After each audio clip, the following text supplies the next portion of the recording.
Hi friends, నేను కోవేట్లో చూడండి ఏం చేస్తున్నాను. చింతకాయ, ఒట్టిమిరపకాయలు, జీలకర్ర ఇవన్నీ వేసి బాగా రొట్టి చేసుకొని తినాలని చెప్పేసి నేనైతే దంచుకుంటూ ఉన్నాను ఫ్రెండ్స్. చూడండి ఎలాగుందో.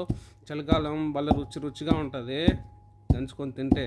చలికి జీలకర్ర వేసాను, చింతపండు వేసాను, ఒట్టిమిరపకాయలు వేసాను, ఉప్పు వేసాను.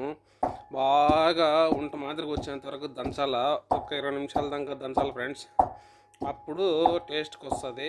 దాంట్లో 2 పచ్చిమిర్చిలు కూడా వేసుకోవచ్చు. మనకి ఇష్టం ఉంటే వేసుకోవచ్చు, లేకుంటే వద్దు.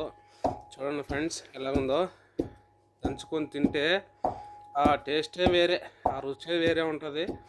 ఈ చలికాలం బాగా ఉంటుంది ఆ టేస్ట్ తినేదానికైతే ఫ్రెండ్స్. చూడండి ఇలాగా బాగా ఒక రోట్లో వేసుకొని ఒక పెద్ద దాంతో దంచుకోవాలి. చూడండి ఫ్రెండ్స్ ఎలా ఉంటుందో. మీరు కూడా దంచుకొని తినిన తర్వాత టేస్ట్ ఎలాగుంటుందో ఒకసారి కామెంట్ చేయండి. అలాగే మీ ఫ్రెండ్స్కి షేర్ చేయండి, లైక్ కొట్టండి, సబ్స్క్రైబ్ చేయండి ఫ్రెండ్స్. చూడండి ఫ్రెండ్స్ ఎలా ఉంటుందో. ఇలా ఉంటుంది అన్నమాట. Okay friends, bye.